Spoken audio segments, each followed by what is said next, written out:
I think of you as the Marilyn Monroe of the property world. When you look at some of the houses that you're selling, we talk about dream houses. It can be seen like maybe that's just a very flashy job. It's very, you're just making money.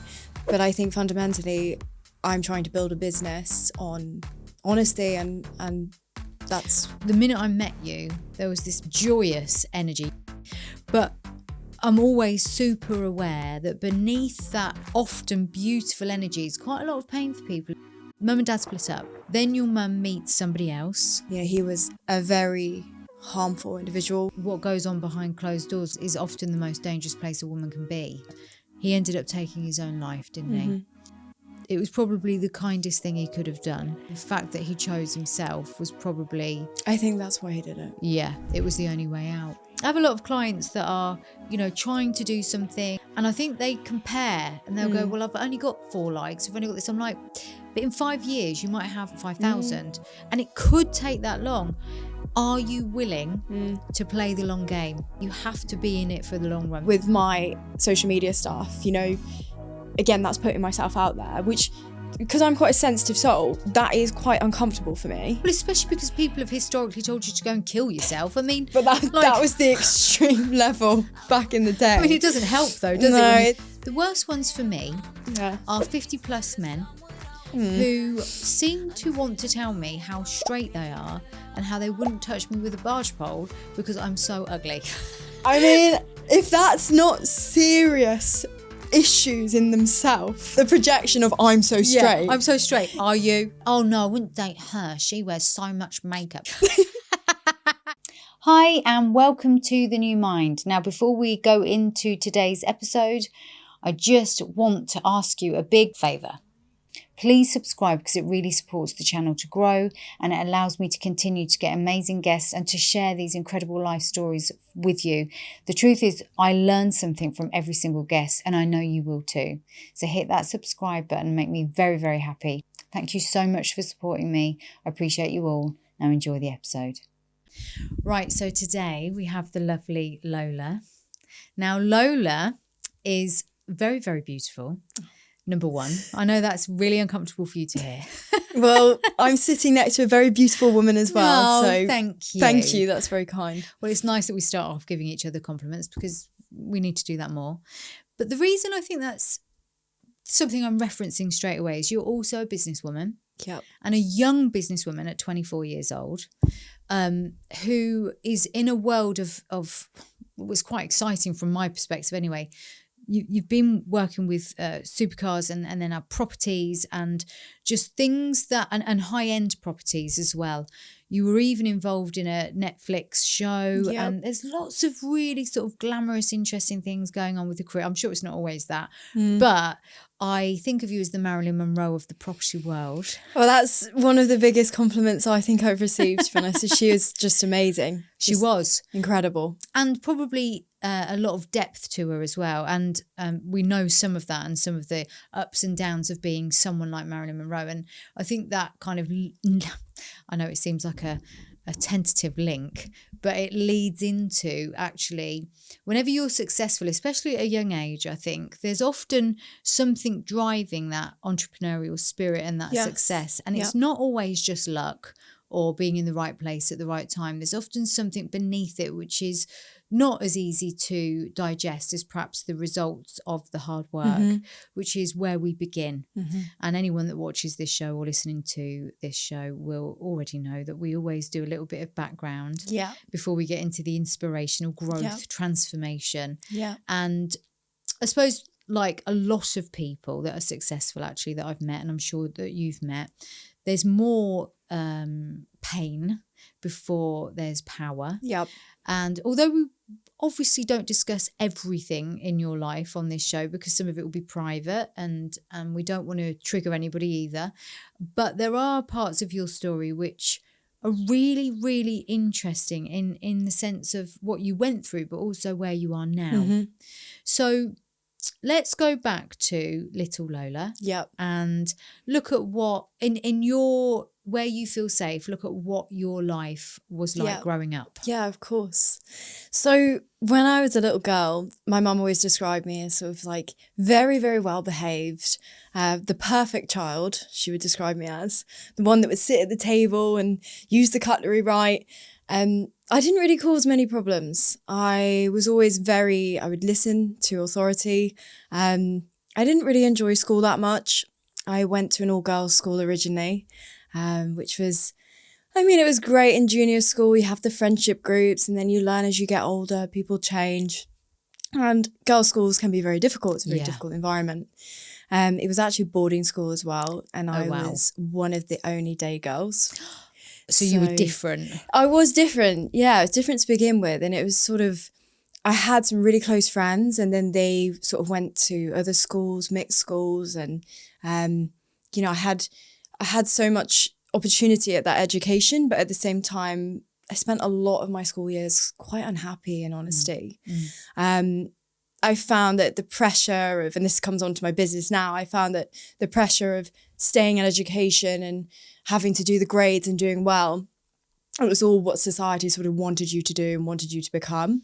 And I sort of struggled with that. I've always been a very sort of personable, like I like to be around people and just get into work, basically. So when I was younger, I had this sort of like entrepreneurial feeling. I knew that one day I did want to have a business from quite a young age. I used to go and knock the neighbour's door because I would bring like petals and make almost like a perfume, basically. I love doing that. My favourite thing to do. But I'd go and I'd say, I want 50 pence for it or something like that. And I would give them all these different samples of things that I'd made. Bless. But I remember very clearly the feeling of like people going, oh, I like that. It was like a positive experience of conversing with them and selling them something. Yeah. So as a kid, I had what was, very loving. I have a very loving mum and my dad loves me very much too. But in my background is that there were things that went on when I was a child that was very difficult for me to deal with throughout the years of being younger, especially growing up. Like you're going through that period where you're transitioning into like young adolescence and things like that. There were things that my mum experienced through her sort of ex-partner, which were very, very difficult. And in turn, over time, when I was sort of at a very pinnacle stage in my life, sort of turning 16, I was diagnosed with CPTSD, so complex PTSD, which, as you know, I'm now proud to sort of say that I've learned to live with it and use it for the better. It's not always the case. You know, you struggle. There are times that you struggle, especially with my sort of job is very, very high pressure. I'm in environments with, people who are incredibly inspiring people a lot of the time. They're business people. They've been through a lot themselves over their life. And I'm incredibly interested in how people get their journey, basically. I'm very interested in that. And I've learned that the biggest part of me is how I am learning to use what I've been through to strengthen myself and in turn build a business, which I'm very proud of, that I never imagined I would be capable of doing, in honesty. And it is incredible because I think when I mean, obviously I'll signpost people to your Instagram and various different socials, but when you look at some of the houses that you're selling, we talk about dream houses. Yes.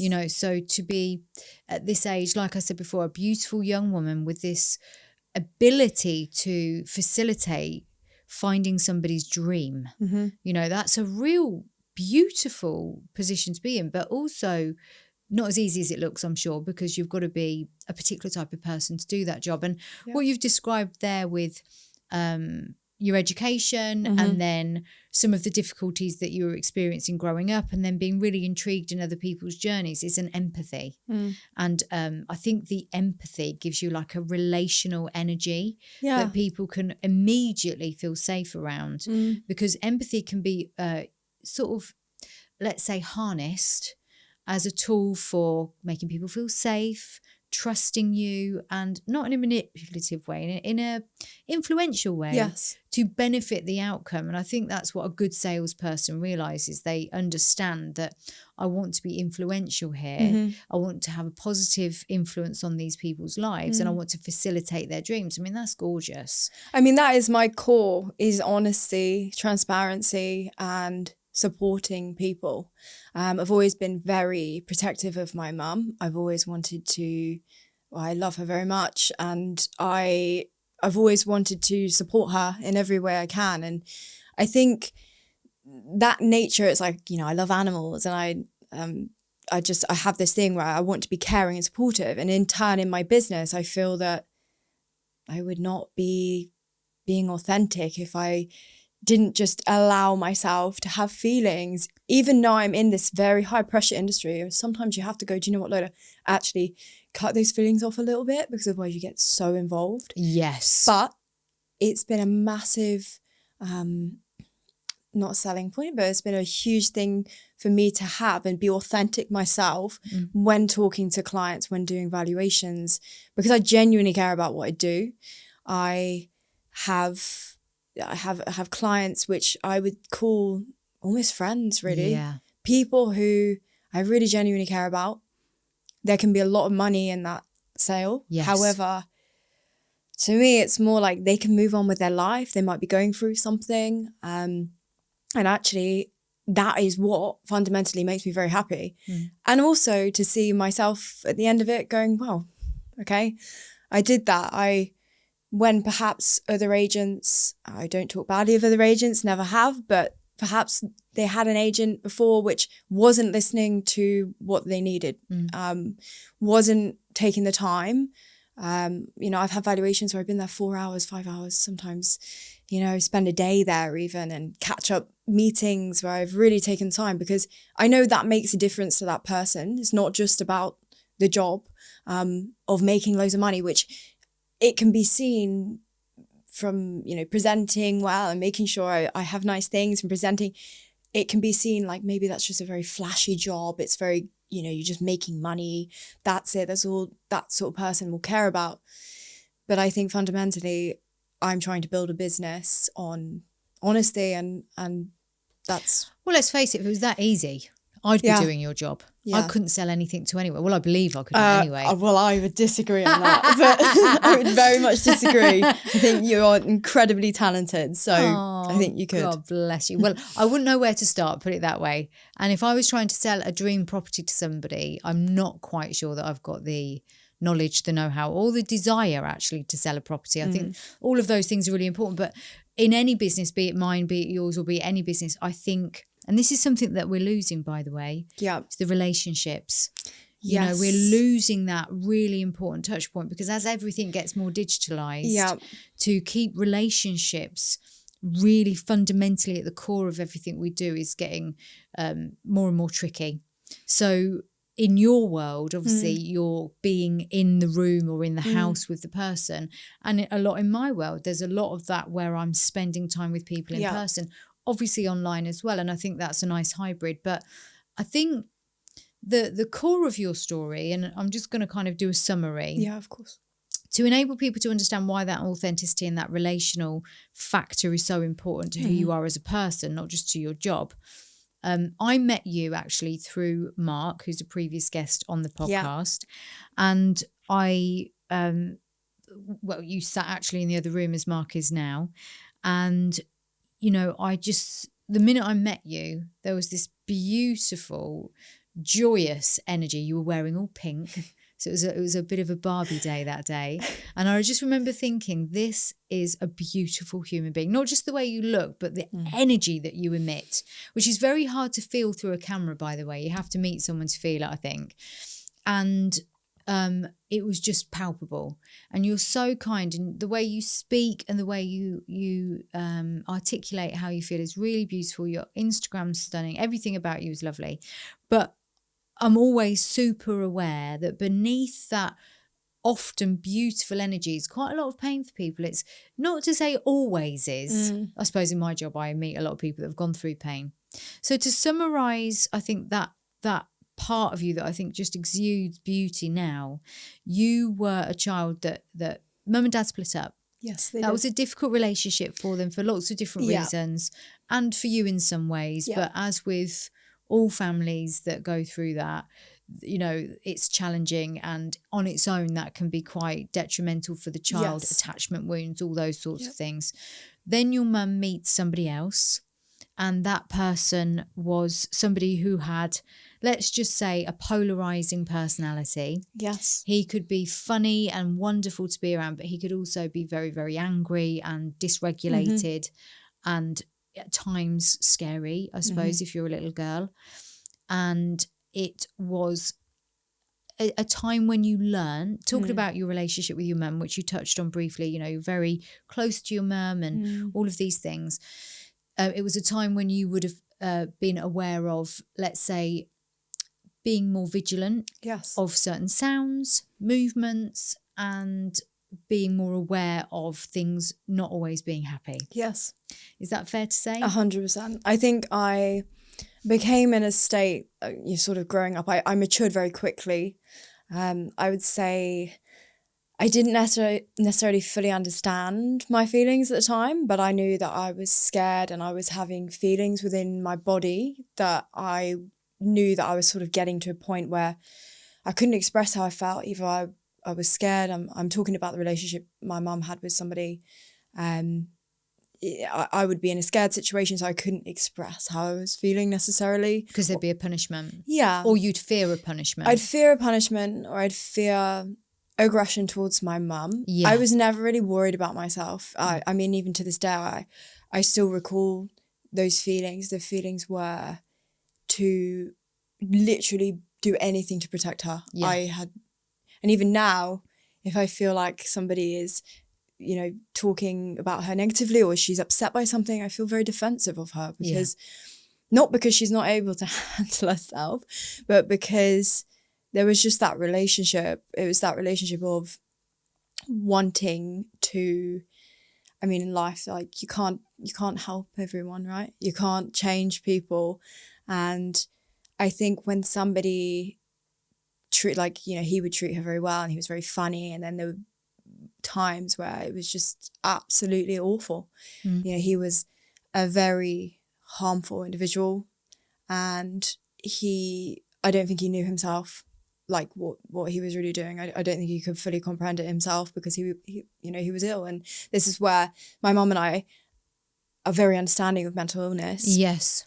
And I never look back and think, I never despise that person.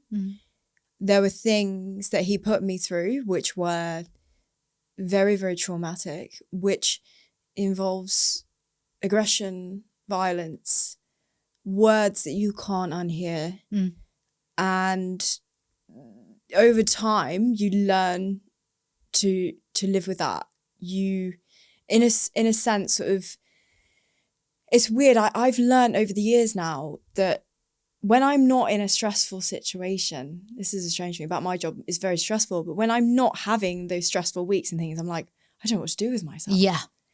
It's the nervous system's not used to it. Yeah, you will learn to live with that. And this is why I think I cope very well with a situation where sometimes they'll be due in exchange for a £4 million house, and then it just falls through, and it's like, oh, it's a really, really big down, but at the same time, it's not soul destroying. Whereas for a lot of people, because, for example, my business, I'm investing all my money into it, it could be knock after knock after knock that could really start to tear you down. And that's quite understandable, to be honest. But I think a lot of the time it's a survival mode thing that I've learned to adapt. Oh, sure. What you're describing, that chaos, I guess, of losing that £4 million deal. Yes. Is the same chaos of living in a home that was unpredictable. Yes. So your nervous system adapts. Yes. The cells adapt.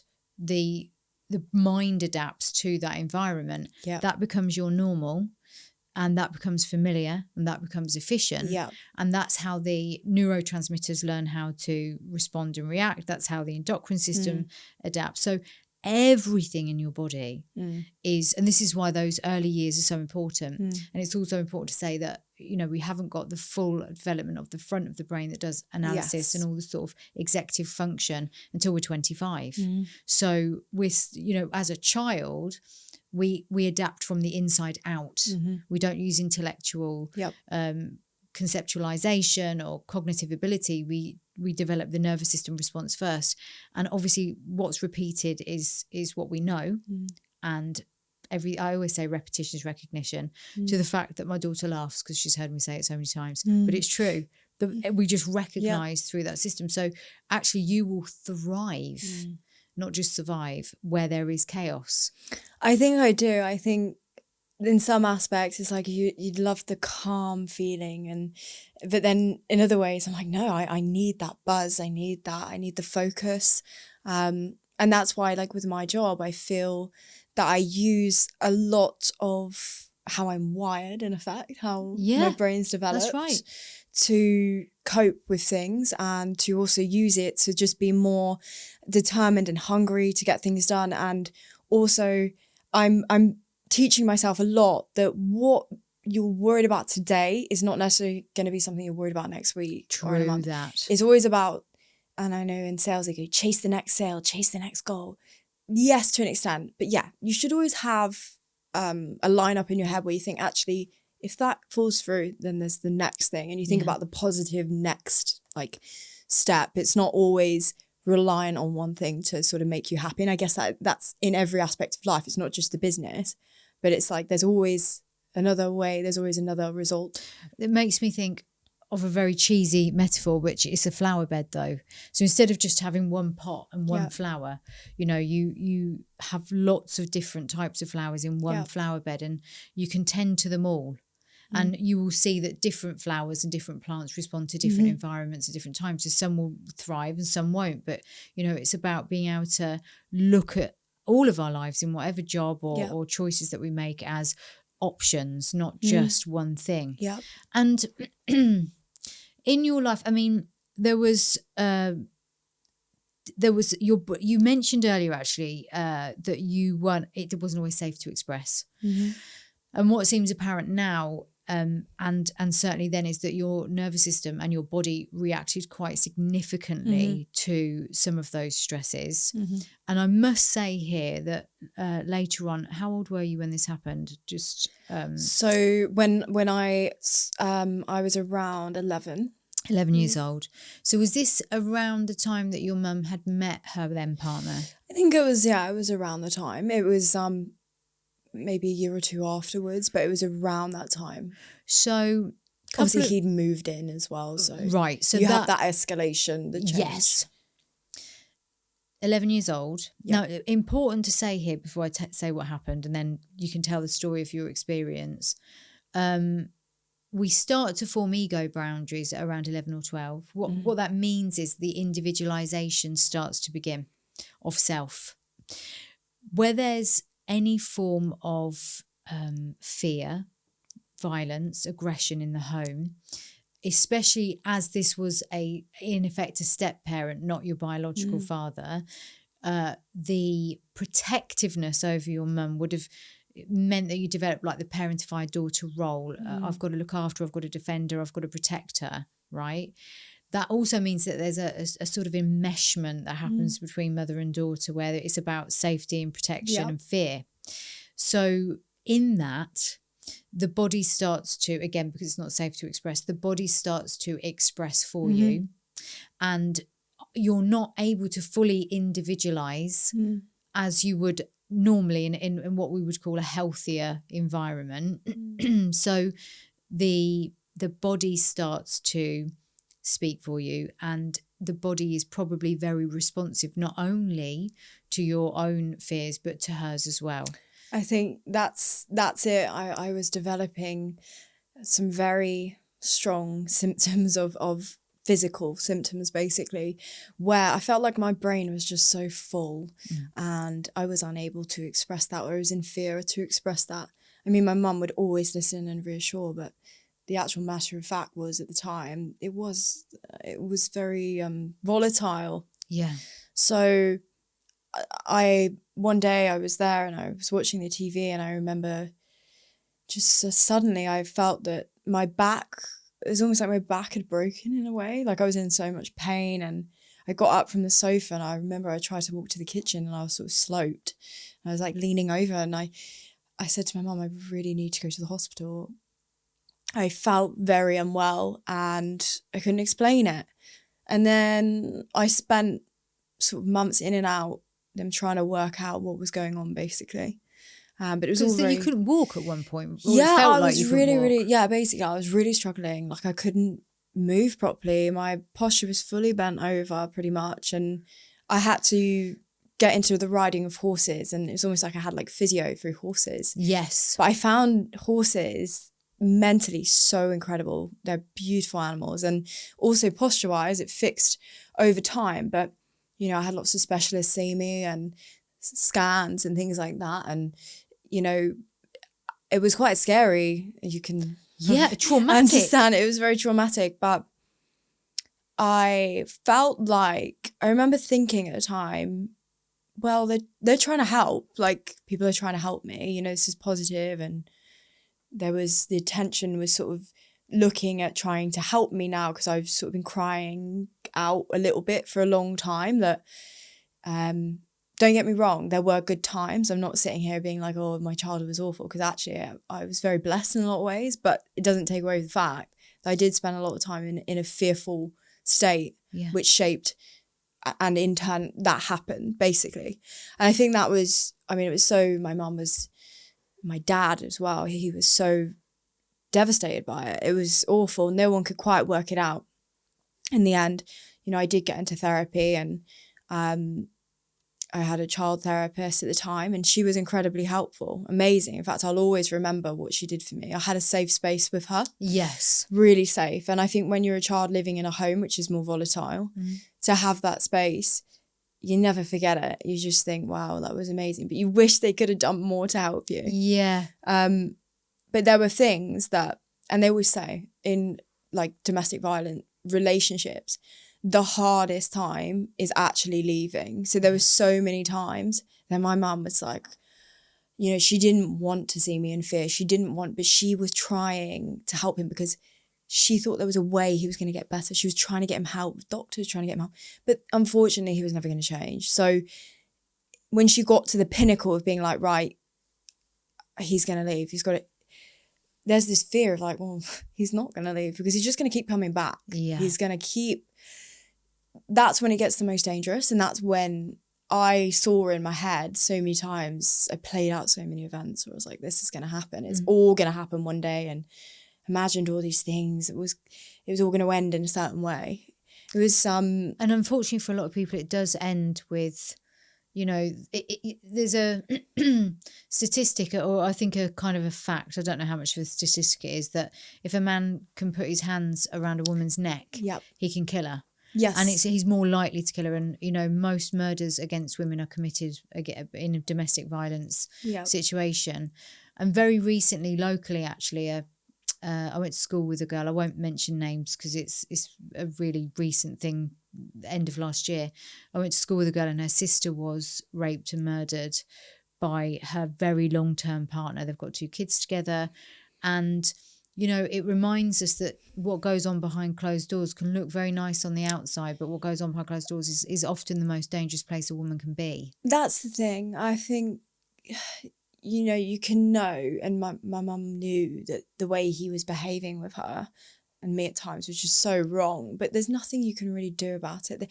I felt like there wasn't enough help for her as well. Correct. And that's a very important point. I mean, the systems now still, and it's not the people that work within the system's fault, by the way, just to be very clear on this, but the systems now still aren't robust enough to support women in domestic violence, and men, we must say, and men in domestic violent homes, and the children, because ultimately, like you say, I think it takes up to about 7 times of trying to leave before someone can actually leave, if they're lucky enough to get away. And as you say, the risk factors go up each time. And there's a really, on Netflix actually, there's a film out at the minute called Responsible Child. I don't know if you've seen it. It might be too triggering to watch. Yeah. It's a really, I mean, I won't say too much about it. It is based on a true story, not a true story. But I watched it, and it's fundamentally accurate in the atmosphere that they capture and the danger, and it's heartbreaking because it's going on now in millions of homes across the UK, but also across the world, and that's not an exaggeration. Even if there's a spectrum of this, but it's a real problem, and you've said a couple of times, and the only reason I'm jumping on this is because I know that some people who haven't experienced abuse or violence won't get it when you say there's nothing you can do. You've said that a couple of times, so I'm only saying what I'm saying here for a reason. Fully understand. It's really important for people to understand that sometimes it is almost impossible to leave. Yeah. Because it does get worse when you try. And if you've got a child in that situation as well, you've got to consider so many different things. It's exhausting. And sometimes it is better to stay quiet because that's the safest thing in the moment. I must also say, and this is another part of the story that's quite integral, is that he ended up taking his own life, didn't he? So there's so many horrific things that you've experienced in such a short period of time. And the reason that's an important part of the story is because this was never going to end. This just shows the level of how horrific that violence was. Yeah, I mean, it was horrific. I think, as I say, I look back at it now, having healed a lot and started my own life positively. I just believe that he was very, very sick. Yeah. He wasn't evil. He was just very sick. And, do you know, my mum is an incredibly caring person and has helped a lot of people, her friends and me sometimes. And I can see how she could have felt like he could change because I saw him on his good days. Yeah, of course. So you look at someone for what they are, and then when there's something really terrible going on, you're like, if you're a really giving person, then you believe that you can help them. Yeah. And this is why I actually look at this now and I think, yes, I wish my mum got out of this situation a lot earlier because she went through a lot as well. But I also look at it and I think, wow, like what an amazing person to be trying to help someone who is that ill, who actually is a danger to her. In a lot of ways, I think she really is an amazingly kind person. I feel like with me, I've learned a lot of boundaries. I've learned in friendships, relationships, anything like that, what I feel is safe for me and what isn't. And if I feel unsafe in any way, a reasonable way, people have arguments, but if I feel that it's not right and it's triggering something, or I've gone, no, that's it. I'm not going to try and change this. In relationships, you compromise. You say, no, actually, I don't like raising voices. I don't like this. But sometimes people will not change. Sometimes they continuously do the same thing over and over again. And that's what he was doing repetitively over and over again. And unfortunately, I knew it from the moment. It's really weird. And I'm not a mind reader, but I do take pride in that. When I meet people, I do get feelings. I get a vibe, and most people do. But I had this very strong feeling when I first met him. I met him at Frankie and Benny's. I remember it very clearly. And I don't even know if they're still around now, but I met him there. And my grandparents were there, my mum was there. I had this weird feeling. I don't know what it was. Intuition. I was very young. Yeah, I think intuition. But there was something about him. And I'm not saying, I just felt something. And it did turn out to be right. And this is why now, like if I go on a run or there's something I feel off, someone's arguing with a man or a woman or something, I get these feelings about things. If I don't feel the situation is safe, or I feel unsafe, and usually I'm right.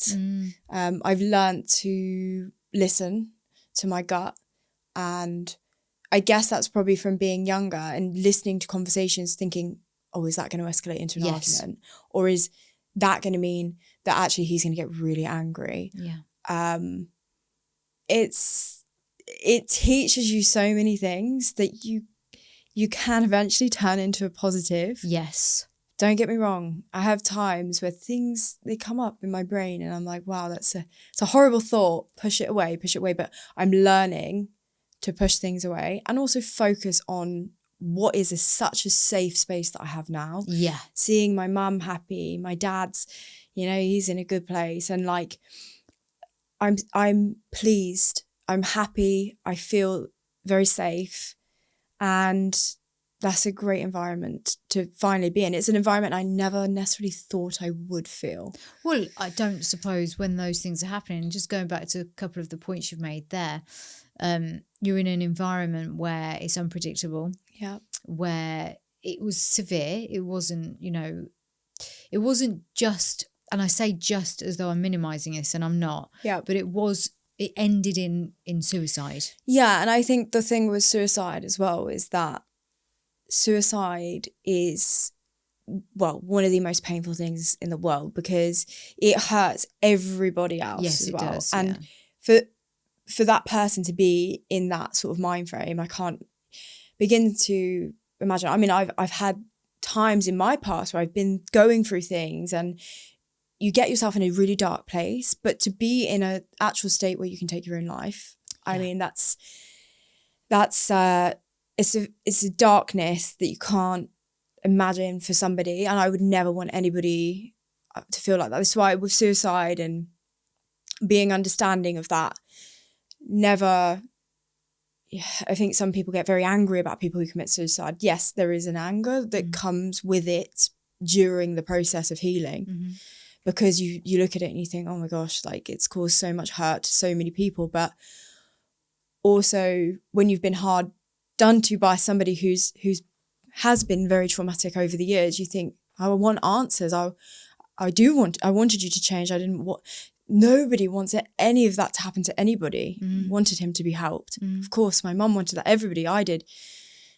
But the suicide, and people also look from the outside and they think, wow, like that girl's come from actually what is, I had a lot when I was younger. I was given so many things, very grateful for things, but my dad had an incredible job, and even now he's helping me with stuff. He's the secretary to my business, and he had a great job, and I was given so many amazing things. I was on trips away and I had beautiful things that so many people don't have. They don't have that. And I look at that and I think, wow, people on the outside have thought, wow, that girl has she has so much. Even now she has a lot. She has this. But I think this is why when you look at people's lives from the outside, especially as younger people and people who do well, you look at them and a lot of the time you think, wow, like they've got to that stage and that's amazing.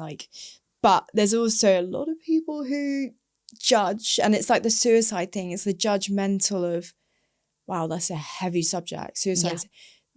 That family's gone through that. And it was such a shock at the time, to us, anybody, but people were like, what do you even say? What do you say to someone that's been through that? And there's also the family, there's blame. Yes. People like to blame. Yes. And because as humans, we want to be able to blame people. We want to be able to say, do you know what, actually that's your fault. So you take the pressure off yourself, or it feels less hurtful to you.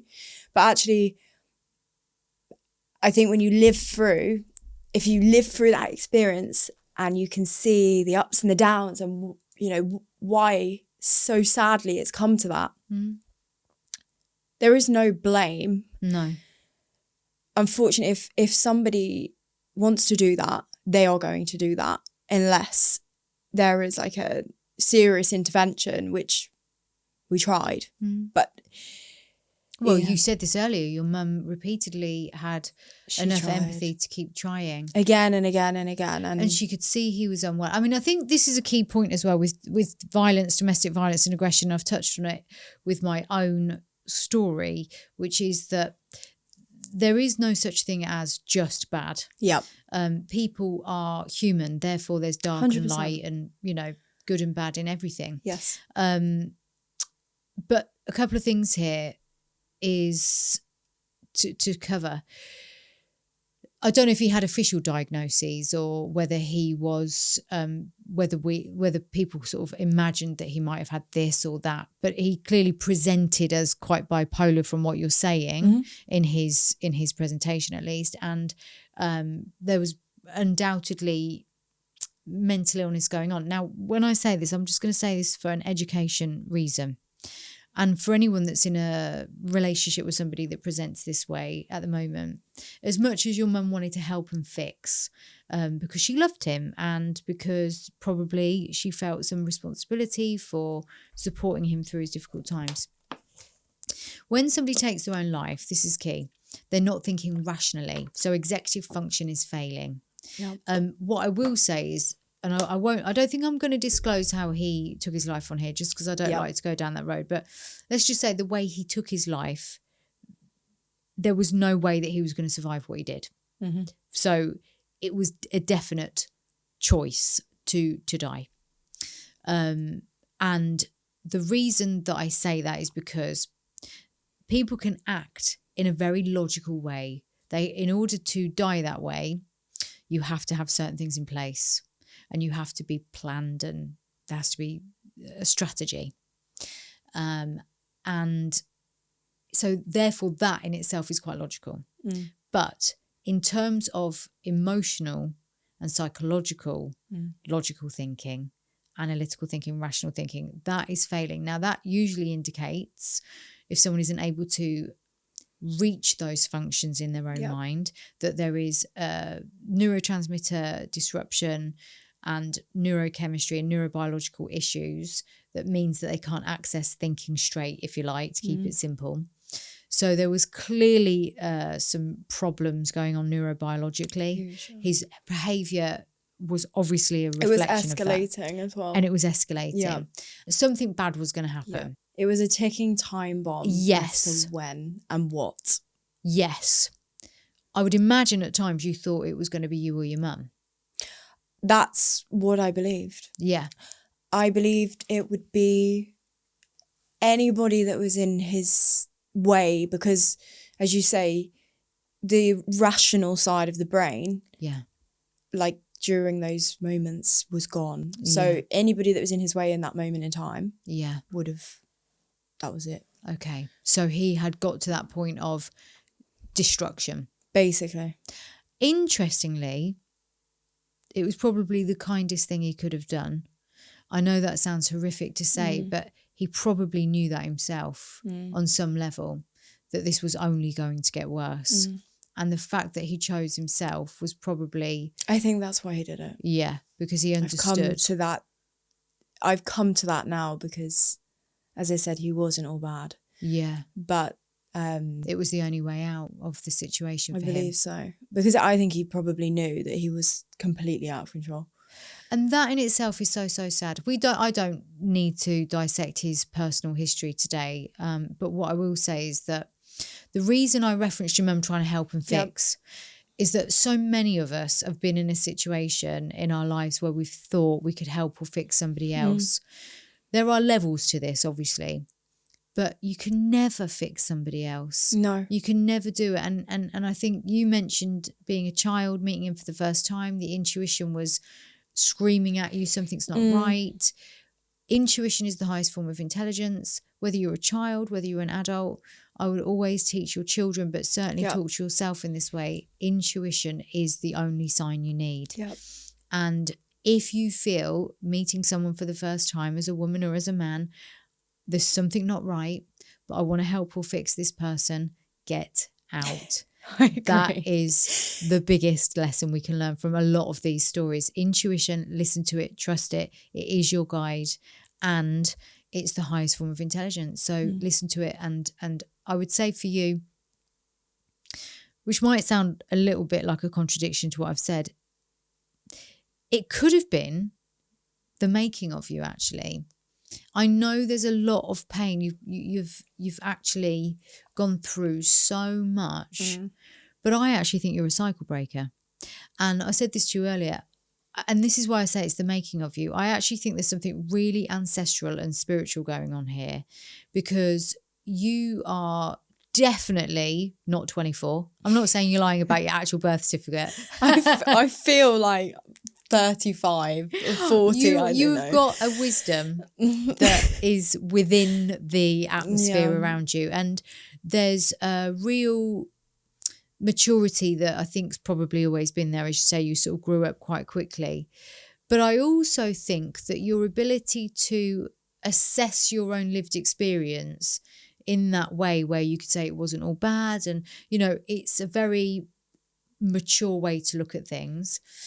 And then the way that you're so good at dealing with people, certainly in your job, but also from first-hand experience with you, that you're just really, really kind, really lovely to be around.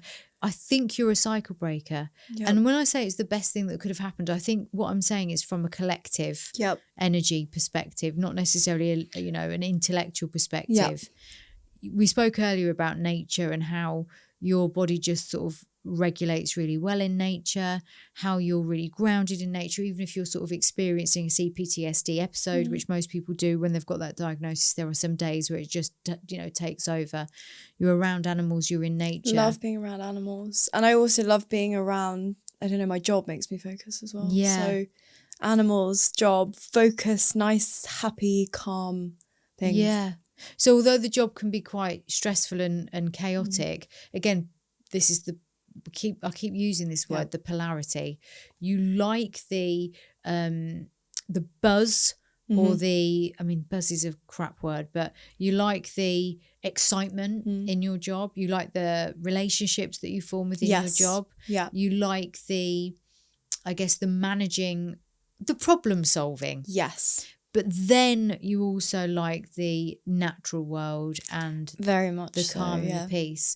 And I think that's your medicine and that's your God and that's your... I balance it. Yes. Yeah. That's right. It's like the gym as well for me, training and doing the boxing fight. Well, yes, because that's the other thing I've got to say. You've just done a boxing fight as well, haven't you? You've been in the ring. I did get in the ring. You did. Like, you don't just train it, you actually get in the ring. I did get in the ring, and it was genuinely... one of the best, and Mark said this to me, one of the best, he said it would be the best experience in your life, pretty much, one of them. And I was like, yeah, to be fair, it was. I felt so good. I trained really, really hard, and it was just such a reward of all that training and the cutest time. Boxer ever in history. Things with me, when I've got my mindset on something, and I'm very competitive. Yeah. Not in a nasty way, but I do like being competitive and putting everything into it. And I went into the ring and I was like, do you know what? I'm going to win this. And actually, interesting, it was a really tough fight. My opponent was very, very tough. And she trained hard as well. She had very long arms. And I thought, oh dear, she's taller than me. But I was physically probably a bit stronger. So we had this fight and I got to the end of the second round and Mark and I were having this conversation. He's in the corner and he's like, come on, Lola, pull yourself together here.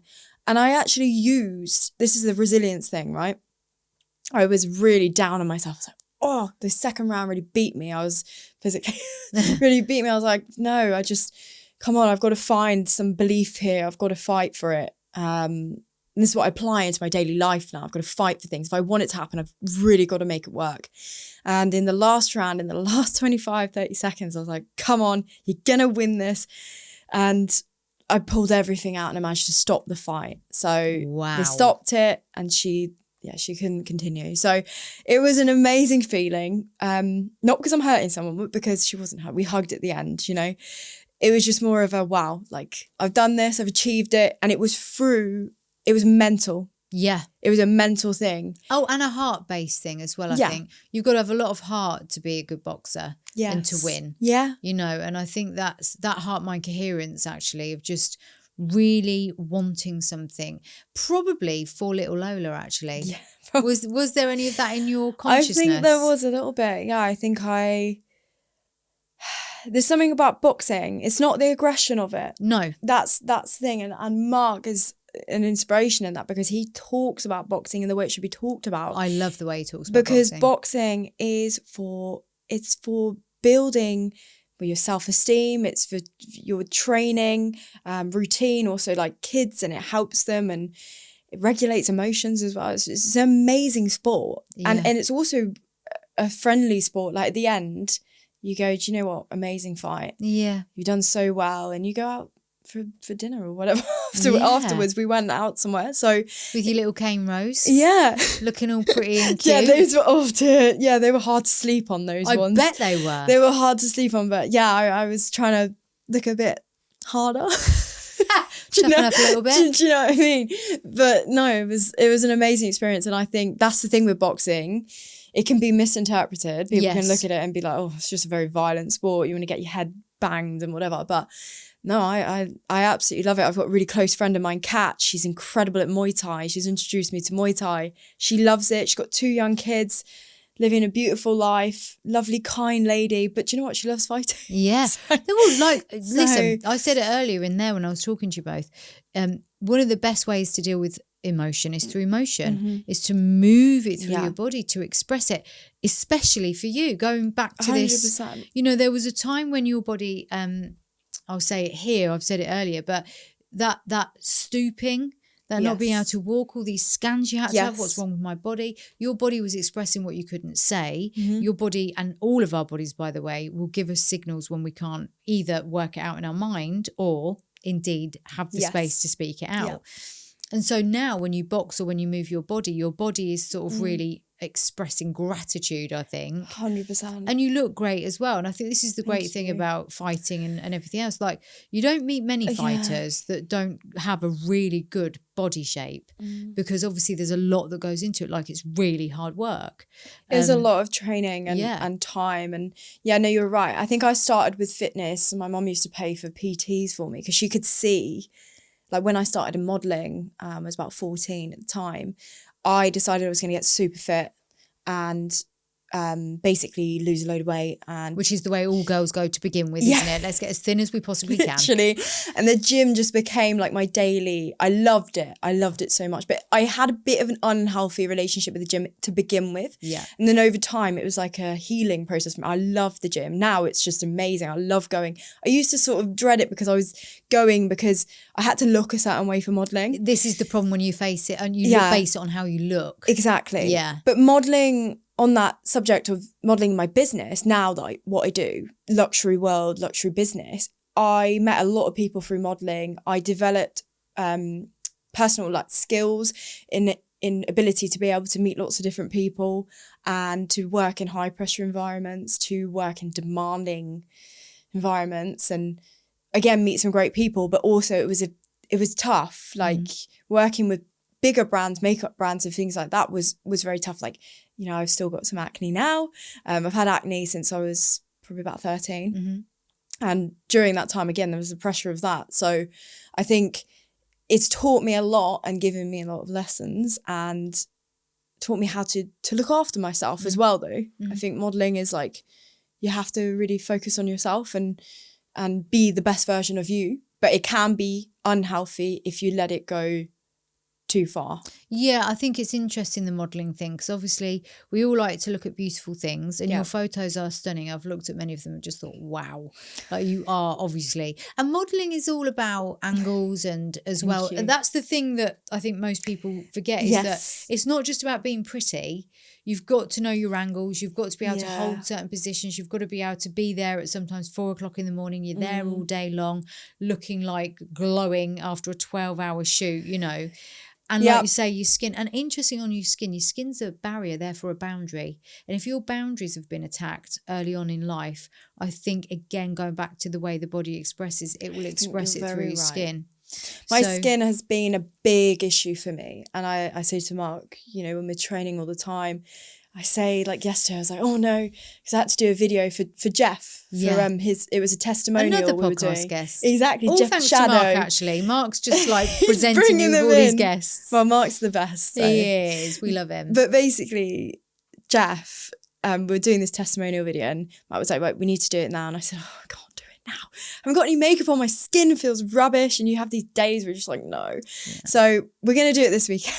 But I should have told myself, do you know what, Lola? No, just do it. Because most of the time now I'm I train without makeup on a lot of the time. Yeah. Never used to do that. Well, that's brilliant. That would be a massive thing. And I would have to make sure I got the right gym wear on. And it's just a mental thing that I couldn't break the barrier. Because obviously when you're in the modelling world as well, you've got this competition thing where you're looking at girls coming in on castings and you think, wow, they're so beautiful. And I admire beautiful women. I admire people.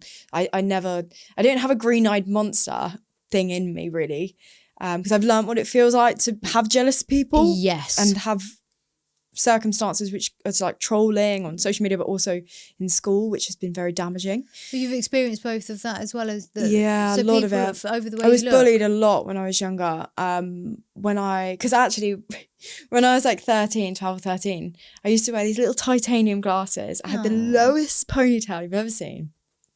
Slick it back.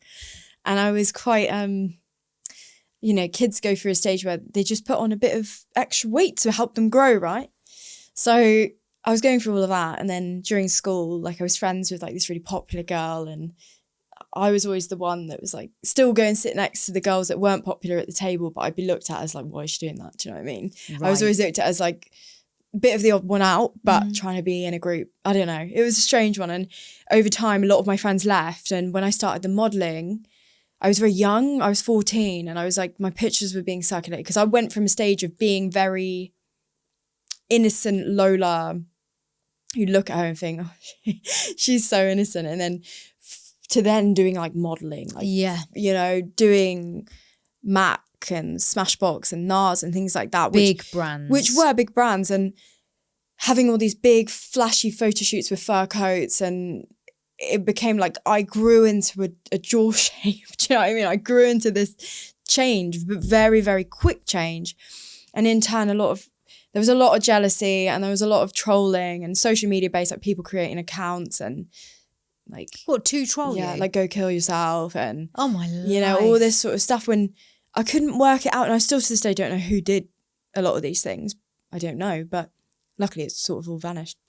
But back in the day, it was very, very challenging as a child to be going through that as well. And also, I think because I was very mature for my age, like I grew into the maturity, it was getting frowned upon a little bit as well when I started the modelling, because it was a bit like, oh, well, she's putting herself in maybe in a sexualised position. Right. Actually, children don't put themselves in a sexualised position. Let's just be clear on that. This is the thing. So it's actually the people, like my mum was very careful about who she allowed me to have photographers, who they were, where it was. She would come with me to the shoots. Yeah. So that I didn't ever get put in those sort of situations. And if there was an uncomfortable situation, well, I'd either leave or never see that, see that person again, or say I'm uncomfortable or whatever. So, modelling can be artistic. You're shown like in certain shoots, they want to shoot you in a certain way. And I always had like boundaries of what I would and wouldn't do. But I think that's where, when you're 15 years old, like, it's a new world, and some people think, oh, I wouldn't let my child do that. Do you know what I mean? I wouldn't. But actually, I'm so grateful that I did have that experience. Yeah. Because I look back, and Mark said to me the other day, are you proud of those achievements? And I'm like, I don't really think about it. But when I look at the things, I'm like, do you know what? I'm proud of it. Because again, that was a stepping stone into a world which was just out of my comfortable zone. Yeah, I think there's a couple of things to say here, because it's very easy to judge, isn't it? I would never let my daughter do this. I mean, I did let my daughter do it when she was younger, and then she sort of got bored of it and she didn't want to do it anymore. Because there is a lot of waiting around, and it's not as it is. You've got to be a very disciplined person to do it. And she was only 8 or 9, maybe 10 or 11, and she just got bored of it. So I listened to that, and she no longer did it. But I think you've made a couple of points there about the modelling thing, and it just makes me think about people like Katie Price. Yeah. So I'm not saying that Katie Price's mum wasn't around, because I actually think she was. But there's so many different things here. And this is why people say, oh, it sexualises young girls. And I had a previous guest on, Sam Brown, who I just love to death. She ended up meeting a much older lady who coerced her into going into adult work as a minor. So she was doing various different shoots and films. And anyway, her story ends horrifically, because she was then a webcam girl, and she was very badly abused and everything else.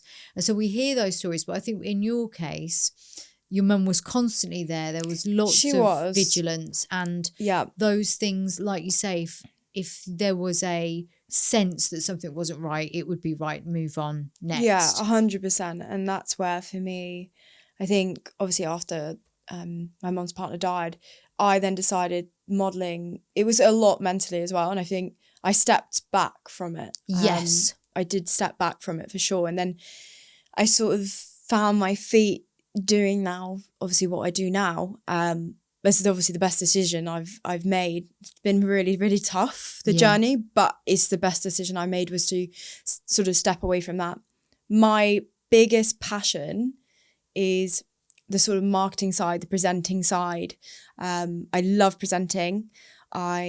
When I'm doing like my new listings and things, I love coming up with like the creative ideas. And I had a valuation the other day and I was coming up with these ideas of getting some horses there because it looks like a ranch, getting the horses there. Wow.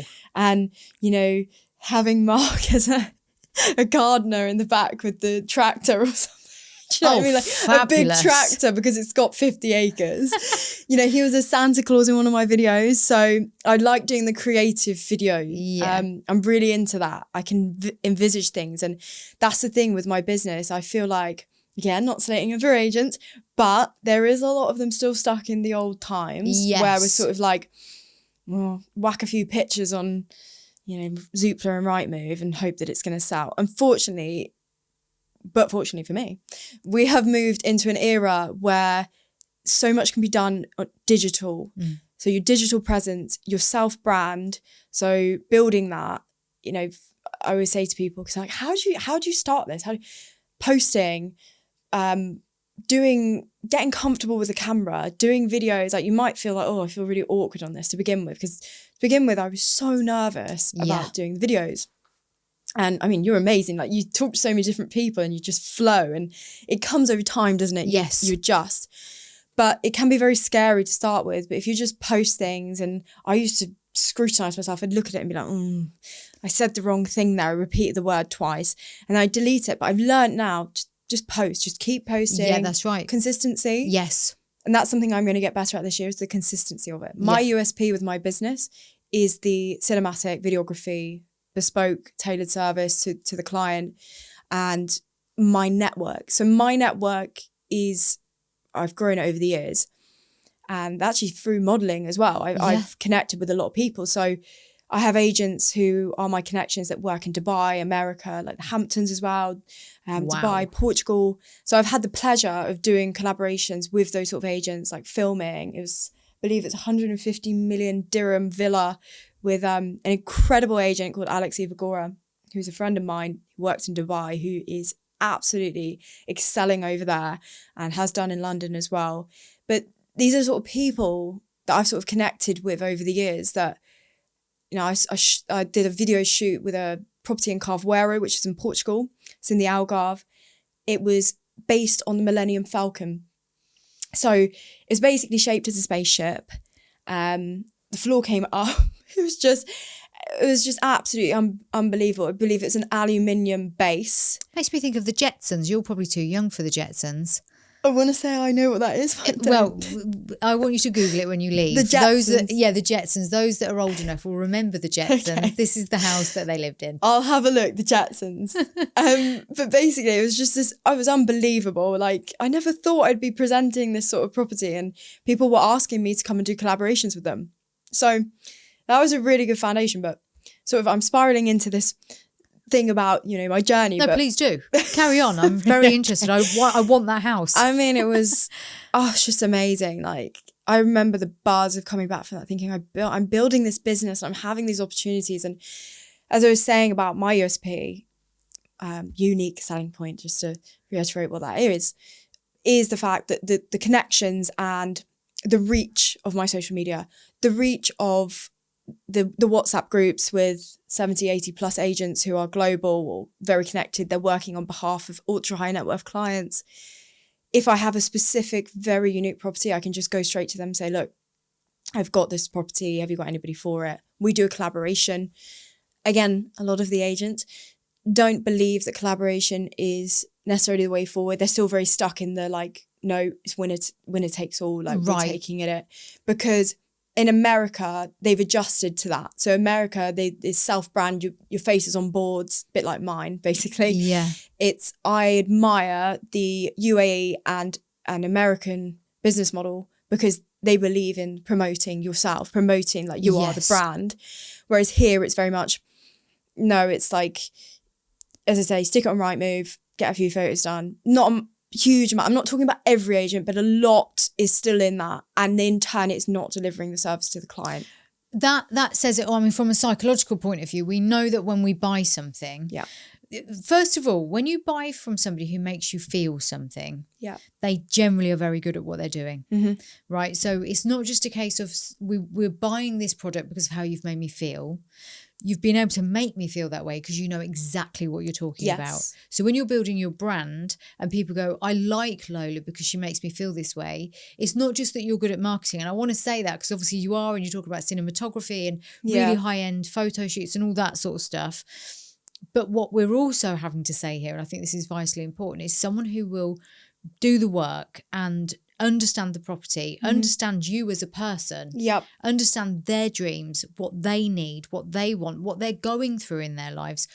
That goes back to the empathy, all those things that being hypervigilant as a little girl has allowed you to understand the human spirit and the human needs and the human experience. So you've been able to inject that into your relationship building. Then you've understood the benefit of using the right tools, knowing the right people, and that allows people to see that you know what you're talking about and to feel what you're going to be able to offer.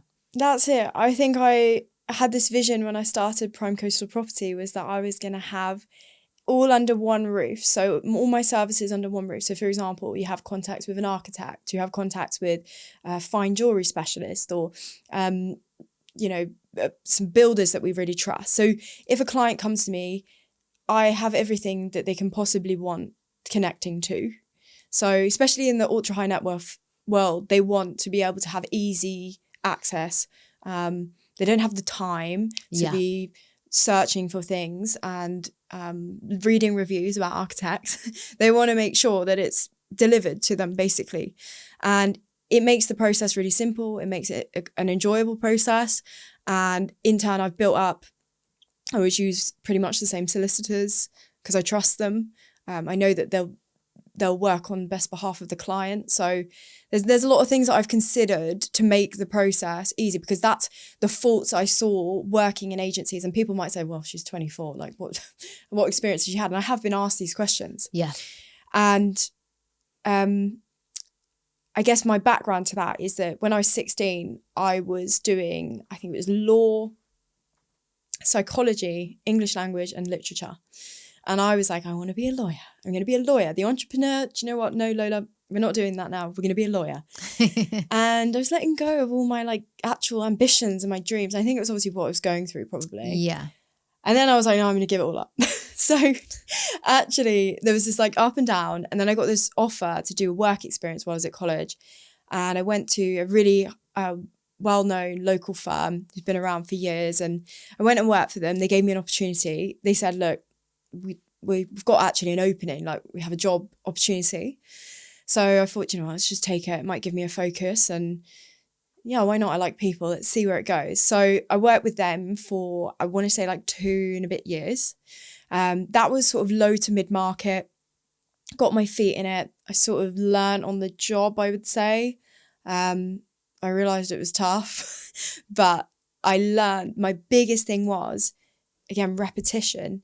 Even if that person is not going to buy something on that day or sell something, make sure you set up a call in a week or 2 weeks, or, when they're back from holiday, have another conversation, reignite the sales process again, because it's not just about sales. It's actually catching up with that person, building the rapport, building a relationship. It comes from a genuine place. It's not just sales. You wouldn't do that unless you had that desire to do that. Exactly. And that was my strongest thing. I was learning, like, this is where I got poached to work in a high-end agency. That's where things really took off for me. I worked, again, for a local firm who've been family-run business, been around for years. And they specialised in properties which were in areas like Camphor Cliffs, Lilliput, Sandbanks. And just to explain what that is, a few years ago, Sandbanks had the highest pound per square foot in the world, above places like Tokyo and, New York. And it was unbelievable. There was a bungalow that sold for absolutely premium figures. I think we're talking in the region of 14 million or something. And for the Wow. square footage, I mean, it was unbelievable. Wow. So Sandbanks is an incredibly exclusive area, and there's a community base there. A lot of people know everybody, and I've built myself a little community, which I love. And I go to the coffee shop and see people that, are clients, but also people that have supported me over the years.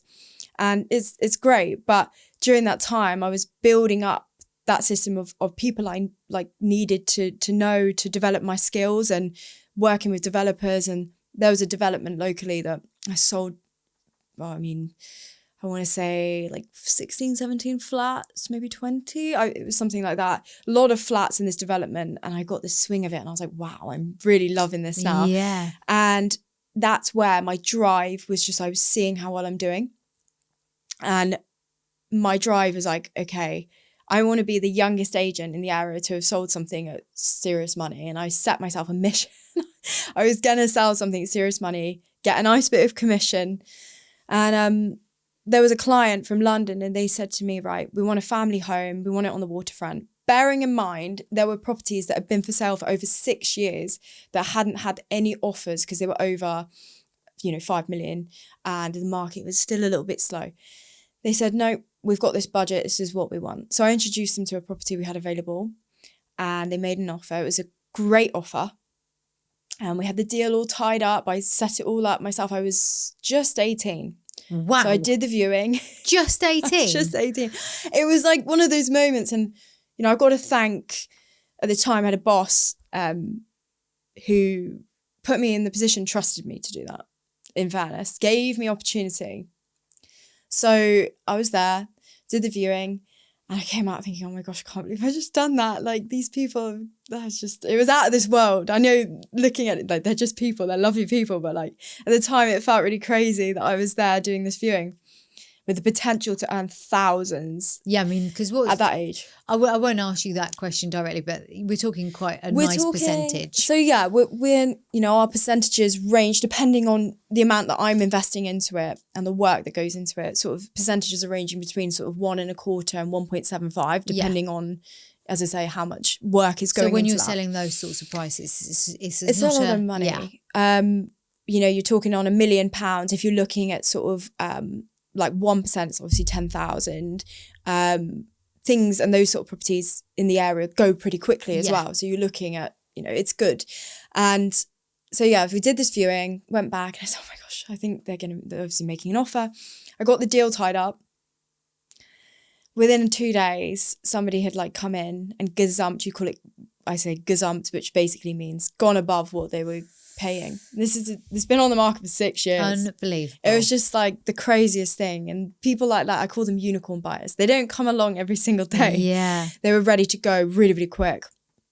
So anyway, they were gutted. It was heartbreaking. There was no other property available. There was only a certain number of exclusive houses in that road. I said, right, okay, I've got to go out. I've got to go and find. I've got to, door knock. I've got to go and find the right property, whatever it is. I'm going to make it happen.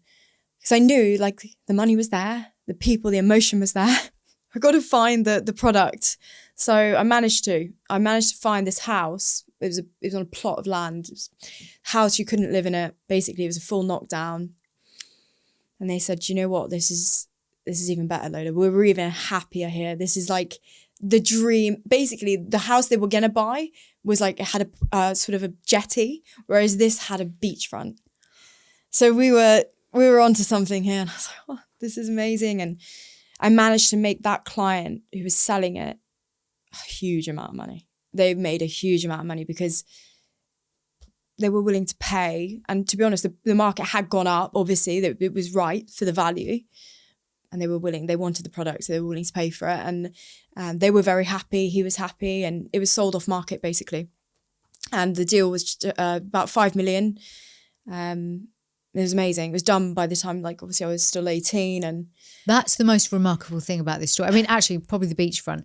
But the other most remarkable thing about this story is you were 18 years old. And not only did you, obviously crack an amazing sale at a very young age, you found that house. You made it happen. Yeah. It came from thin air, really. Well, not thin air, that's a slight exaggeration, but you had to go out and make that Yes. work. Yeah, 100%. And it was something, obviously it wasn't on the market. It wasn't something the seller was considering. Like, he bought it, I think, as an investment, and also he was probably going to do something with it. But this is the thing with my job, suiting the customer to the product, like what they want, basically. And I knew that was like their dream. So there was a way that I was going to make that happen.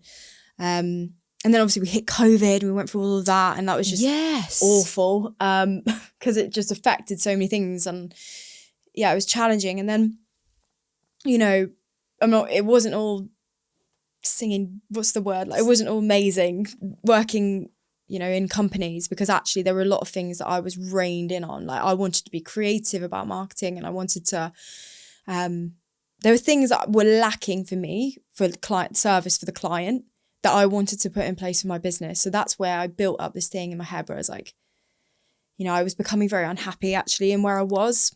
There was dynamics, it wasn't working for me. It was quite toxic and very damaging actually. And in the end, I was like, do you know what? Nope. Like, doesn't matter what age you are. It's not because I'm young that I started it. It's because no matter what age you are, if you want to do something, just do it. Take the risk. There are people in life that start businesses over and over and over again, repetitively, and I don't see it as failure. I hate the word failure. Failure. Mm-hmm. I told myself for a long time, oh, what if it fails? What if it fails? Failing is not doing. Failing is not starting the path to it. There were so many doubts. There were so many people doubting me. There was people closest to me as well. I'm not, just to reiterate, not talking about my family necessarily. I'm talking about people who you believe would actually be very supportive. That reminds me of something that you'll see over and over again if you're on social media, where they'll say, you know, your best friend, I'm not saying this was your best friend, but your best friend will share, I don't know, Kylie Jenner's new product, but they won't reshare something that you've done. And that bewilders me in so many ways, because, and this is why I'm not dissing the Brits, but what I'm saying is, in America, they do it differently. They do it differently. They do. And I think when you see someone succeeding, when you see another woman or another man or something succeeding, instantly it makes me feel good. Like, you know, I like to surround myself with friends and people that actually feel the same about it. They want to be supportive. And what I noticed was, when I was going to start my business, you seek, what do you call it, where people agree with you. You seek confirmation, validation, approval. That's it, yeah. And I felt like I was seeking that. And then I took a look at myself one day and I thought, okay, I'm not going to get this from everyone. So I have to make the decision within myself whether I'm capable and strong enough to do it without necessarily everybody's support. A luxury business involves a lot of money. I've worked for years to save up money, and then all at once, like, your savings are all pretty much gone because you're investing into something. Which is the risk. And investment is always a risk. And I know people will say, well, I've got kids and I've got family and, like, you know, I can't do it. And yes, that's right. Some stages of life are not as easy. But it has to be a relevant investment. Yes. So you could invest in something. Look, I'm not saying everyone wants to do this, but if you've got £50 in the bank, use your money smartly. Exactly. You could buy 10 coffees for £50, or you could go and buy 10 candle jars, and that could be the beginning of a candle business. You know, it is relative. Starting small, and you know, I'm not a specialist in different businesses, but I do often have visions in my head where I'm like, I love obviously sport. I'm thinking about starting small with something like that one day, not now, because my focus is in what my passion is at the moment. But I think there's so much fear around actually just starting, just doing. And in life, sometimes there are real reasons why people can't. And I get that. But at the same time, there's so many people that will never be able to just actually look back. I want to look back when I'm old and think, okay, the property stuff, hopefully that'll be I'll build a legacy on it. That's what I really hope. But if I look back one day and think, do you know what, that actually wasn't for me. Maybe I should just stick to full-time presenting, or maybe I should just, you know, if that works, or whatever it is, start a clothing brand, whatever. I want to look back when I'm older and think, I tried everything that I have a passion for and I love doing. Mm-hmm. If I don't look back and think that, then I think that would be definition of my failure. I'm just hearing me, although I'm not selling luxury properties and neither will I. But I said to you earlier, actually, we were talking about various different things and I told you about the little control freak story. Yes. Yeah. And I say this I'm not saying this for any other reason than it's true. I used to get paid for singing and I can't sing. Right. Well, this is the thing. No, I feel like you can. I've just got this thing. I think you can. No, okay, look, I can hold a note together, right? So I can sing with the right backing music or with the right acoustic guitar or whatever it is, particularly acoustic guitar, that's the thing for me. But I'm not Mariah Carey and neither do I claim to be. And most people aren't, or any great singer. The thing is, I can hold a room. Mm-hmm.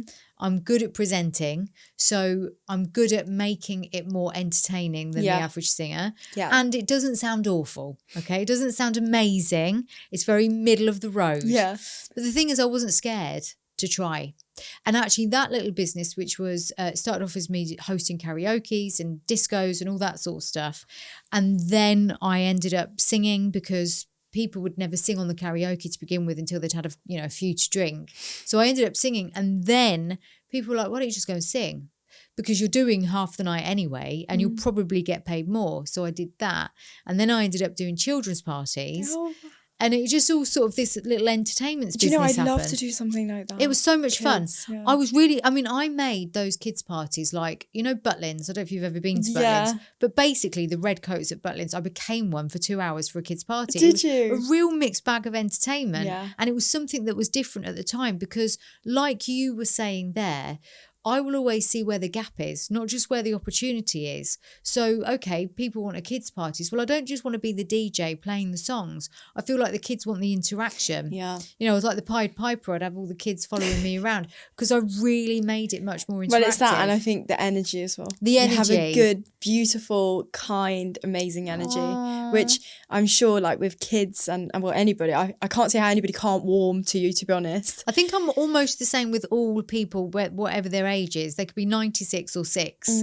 I try and just be the same person, and obviously you have to alter language and stuff like that. But looking back, every part of me wanted to sometimes not go out into the various different venues were not as friendly as others. And I wanted to pull back sometimes and not do it anymore. But I'm so glad I said yes to every opportunity. And it's the same with everything that I'm doing now. Some things will work really well and some things won't. But I think what you said there is you want to look back and basically you want to know that you gave it all a go. I think that's it. Yeah, I think that is how I look at it. At the end of the day in life, you're here once, as cringe as it is. And I know some people have circumstances in their life which really brings them down and they haven't had the help to get through that. And I understand that entirely. Like, it can be very, very painful. But I think someday, like, I feel like I've had quite a lot of a release of the pain or turning, as you said earlier, turning the pain into something very positive. Yeah. And it's like you say about the kids' parties and the singing is put you out of your comfort zone. Yes. But it's like with me, the Netflix show thing, right? Yeah, I mean, that's huge. That was ridiculous for me because I was like, I've done the camera thing. We've done the camera thing, but that was another level because it was like you can't go back again and film it again. Yes. It was sort of not live TV, but it was so big because it was a Netflix thing. It was so set up that you couldn't be like, oh, sorry, I said the wrong thing. You had to go with the whole entire crew. Had to go with it, There's like 50 crew members. You just got to get on with it. So, and for me, that was another learning curve because I went to London for that interview because they said to me, look, we want somebody who's young, ambitious. And I spoke to them. They wanted me to go to London. That was the show purpose was like going to London basically and being a part of that scene. That scene basically. The whole show was about a company called DDRE and it was all about them. It's called Buying London. And I sat there for the best part of 2 hours persuading 3 of the producers. It was sat like this. It was just sat like on a board table. Which is really scary, actually. I mean, it was in, I can say this now, yeah, Fremantle Productions. Yeah. So it was like full on the real thing. And I remember thinking, oh my goodness, this is crazy. And I was doing it because I was trying to put myself out of my comfort zone. I didn't necessarily think it was going to come to anything, but to try and like be in that situation and scare myself. And when I was there, I said to them, look, I don't know if you've been to sandbanks or pool, because it's not just sandbanks. I want to make that very clear. Pool as a whole is so beautiful. Yeah. It's a gorgeous place. And I said, look, you need to come down to Dorset, to Pool, Bournemouth. And we've got some of the most amazing properties. I can show you some of my listings. I'll set it up and I'll be the agent representing that.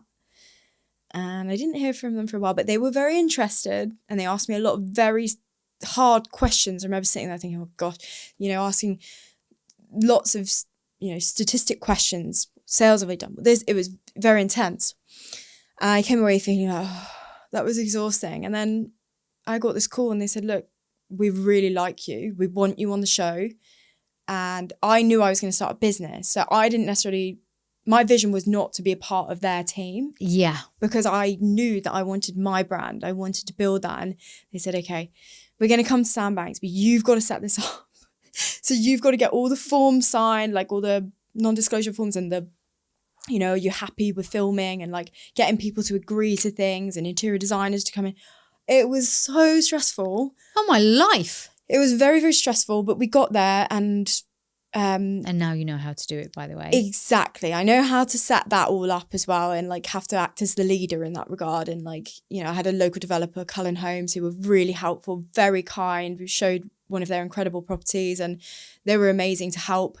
And yeah, I showed some of my listings basically, and it was an incredible experience. And the two girls from the show, like they came down and met with them. And I've actually become really good friends with Rasa, one of the girls from the show, and built because she's obviously an agent. She's actually in Dubai now. And this is where there's so much synergy and like keep building these relationships. So that was an amazing experience and one which I'll never forget, the days of filming, and it felt amazing. And I just allowed myself to enjoy it. And it took like a year and a half or something ridiculous to edit 2 years, year and a half, something like that. And then it came out and I was like, oh, wow, this is really cool. And then I think from the back of that, I got the pleasure of like obviously building up my business with like obviously Financial Times and BBC and all those sort of things, which was really, really useful because I was putting myself out there. Yeah. Getting back to that subject. Yeah. Putting myself out there in turn helped me to grow the business. And a really important point here is you just mentioned the editing time there, a year and a half, 2 years.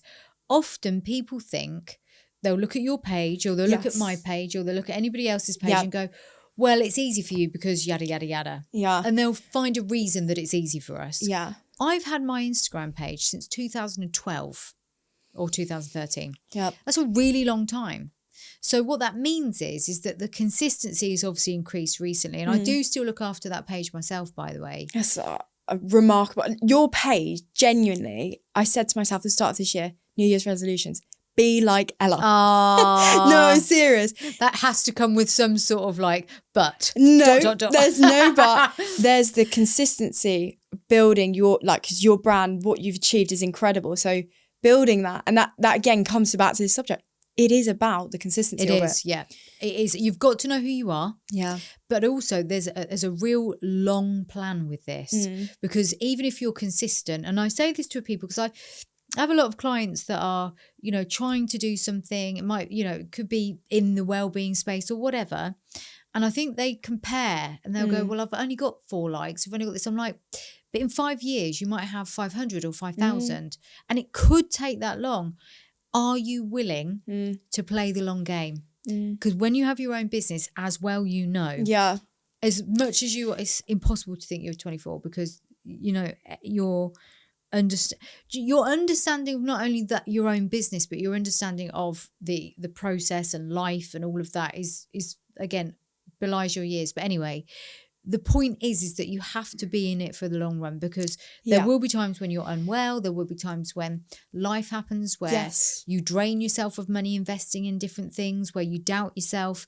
keep showing up. Mistakes, And they're needed. there's been mistakes. Yeah, you need them. You need every sort of mistake you can think of. Obviously, hopefully nothing too bad. But what I mean is you have to go through these mistakes, like putting too much money somewhere or doing something and you think, oh, I'm not getting anything out of it. Trusting the wrong people. Trusting the wrong people. That's a big one. Trusting the wrong people.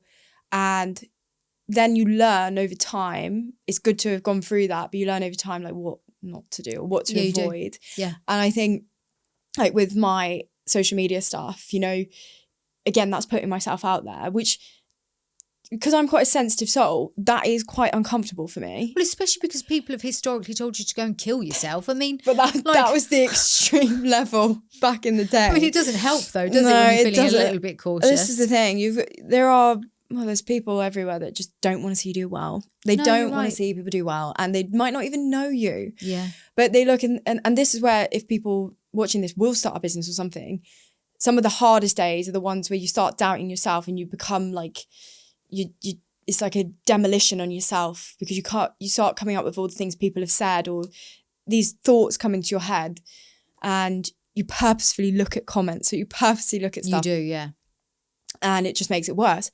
But the thing with that is that actually at the end of the day, like you're always going to have people that are going to be haters. There's never going to take that away. And those are usually the people that will never do it themselves. Mm-hmm, mm-hmm. They don't have a profile picture. Yeah, that's a big one.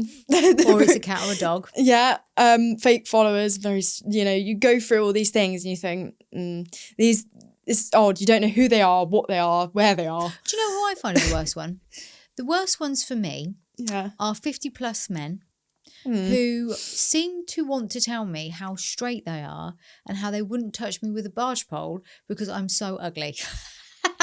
I mean, if that's not serious issues in themselves, then I don't know what is. There's so many things wrong with that. One, I don't know you haven't got a profile picture. Yeah. I don't need to know whether you're gay or straight. It's of no interest to me whatsoever. Yeah, but the projection of I'm so straight. Yeah, I'm so straight. Are you? Secondly, I don't need to know your age. Yeah. You don't need to tell me how old you are as though that allows you somehow to be so cruel. Secondly, I don't care whether you find me attractive or not. I don't know you and I don't care to know you. And thirdly, you have just wasted a great deal of your own time typing a hateful message to someone who doesn't care. Well, this is the thing. You touched on like Katie Price and stuff earlier.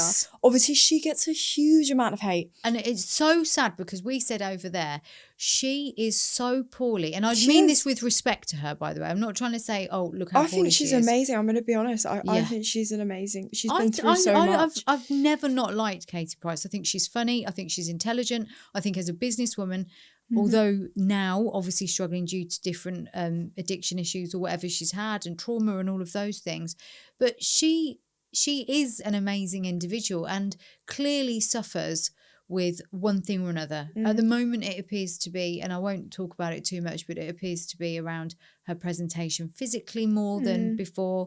I think, all of these things fall into addiction though. It is. And you look at those sort of comments and the people making the comments. Awful. But that can be enough. Not necessarily for her, but it could be. But for anybody, it could be enough to just tip them over the edge. Absolutely.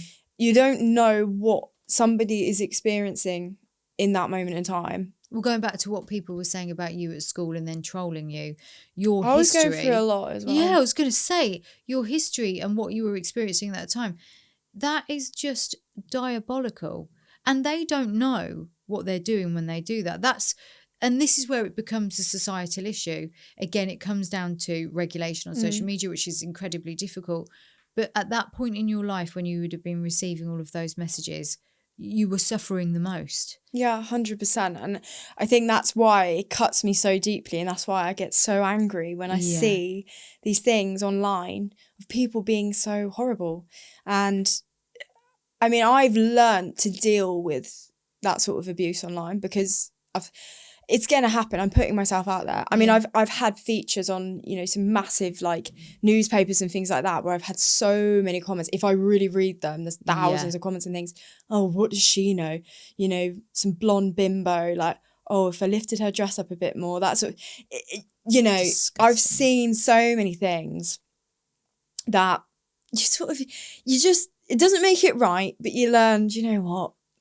just they're so sad in themselves. I feel a bit sorry for them, to be honest. Well, so do I. If anyone's ever got time to waste telling somebody else, you should do this, you should do that, what do you know?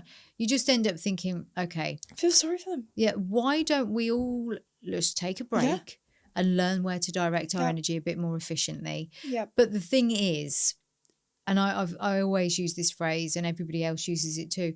If someone is hurt, if they're not hurt necessarily because someone's hurt them, but because they don't even like themselves, they're never going to be able to share anything other than hatred outwardly. And I think it's something that we all have to be really good.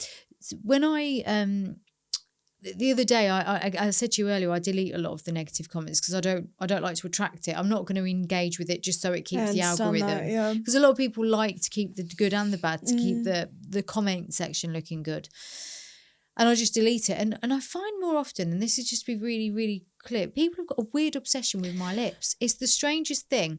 If I happen to overline them slightly, there will be a few comments like, well, why is she doing that stupid thing where she overlines her lips? Now, bear in mind, when you see Ella, someone... it's jealousy. Well, perhaps it is, but... It is. When you see someone on a short, and you'll know this because it's going to happen to both of us when we clip this up, it zooms really close to your face, right? Yeah. So at the minute, we're a good, 1.5 meters away from each other. Yeah. So the perspective is as it should be. Mm-hmm. When it's just a close-up of your head, suddenly everyone can see everything on your face.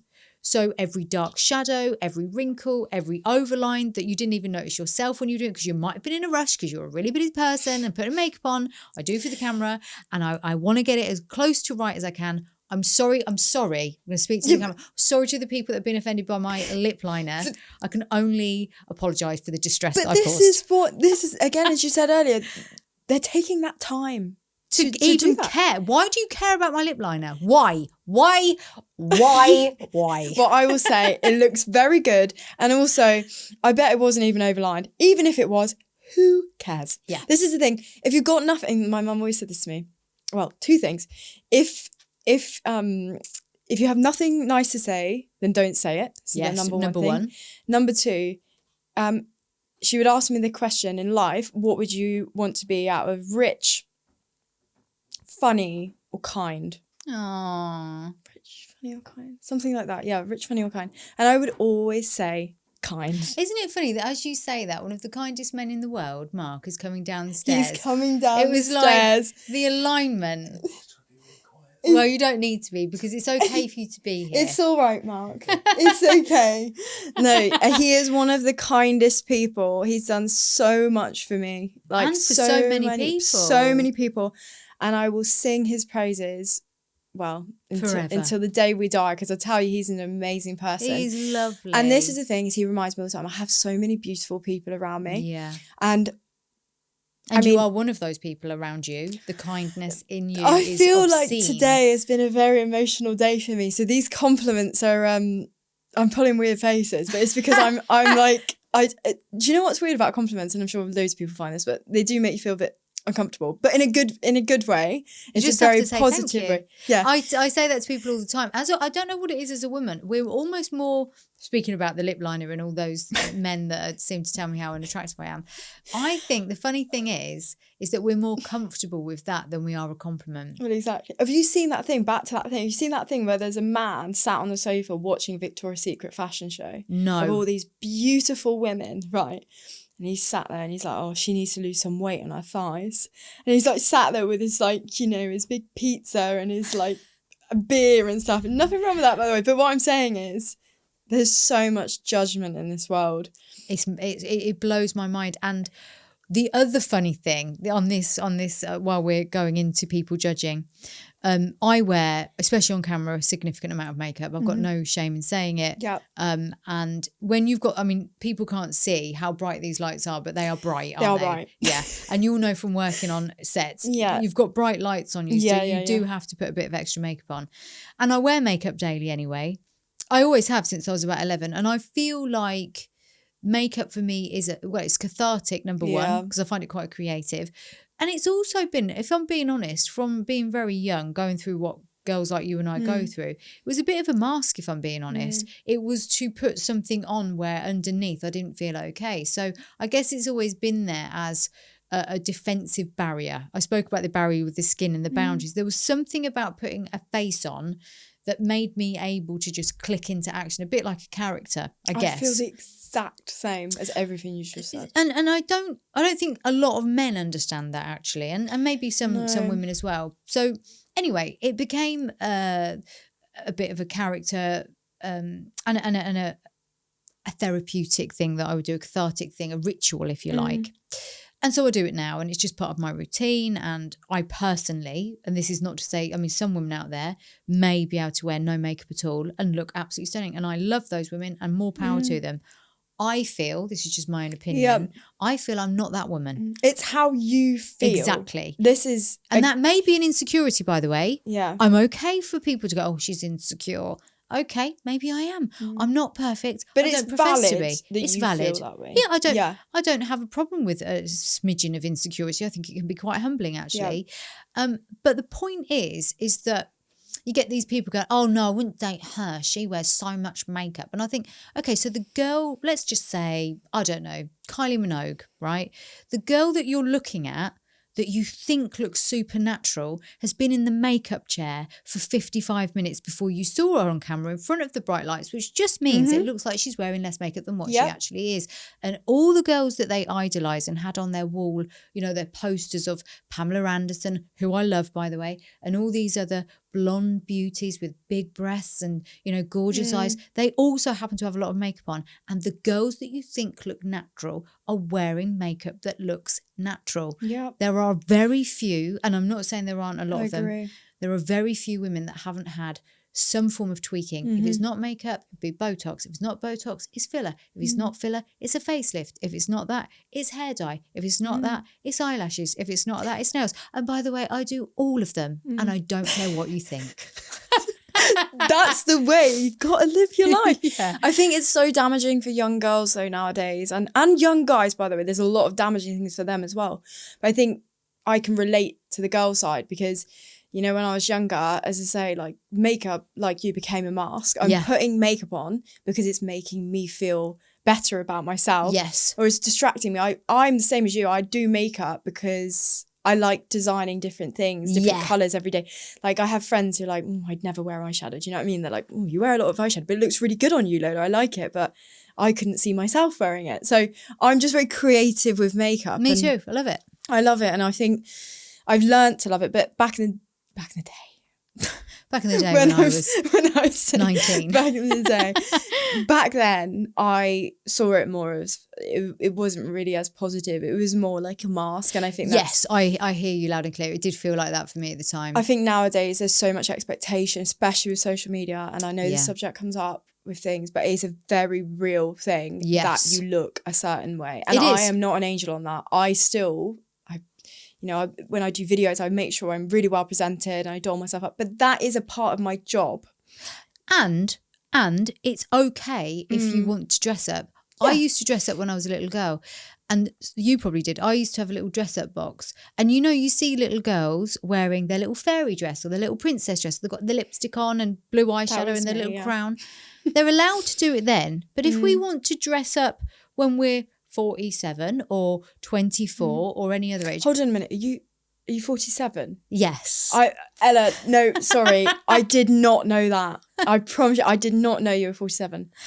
That is true. And I tell maybe everybody. You said, but I forgot. That's amazing. Well, I tell everybody for a reason, so I can get that response. You're so funny. But don't forget, I've also admitted that I use all the tricks in the trade to create that. And it's not going to last forever, so I'm just going to milk it while it does. But the truth is, that is dress up. Yeah.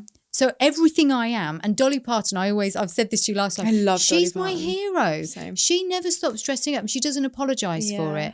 And, you know, she'll say herself, although I think she's stunning and beautiful and always has been, she would look to the women when she was younger with all the makeup and the bright colours and she loved them and she just wanted to be like them. That's the same for me. Why do we say it's okay if you're 6 to put on a little princess outfit and dress up and make believe, but when we get to 46 or 47, we're not allowed to anymore? Screw you, I'm going to keep doing it until I'm dead. And this is why I admire, because my grandmother, she's extremely glamorous. So I've always looked at her, and my granddad. I mean, my granddad's like my best friend. Sadly, he's very poorly now, but I remember all the times, and he'd be like with his sort of like crocodile effect shoes and his like wow.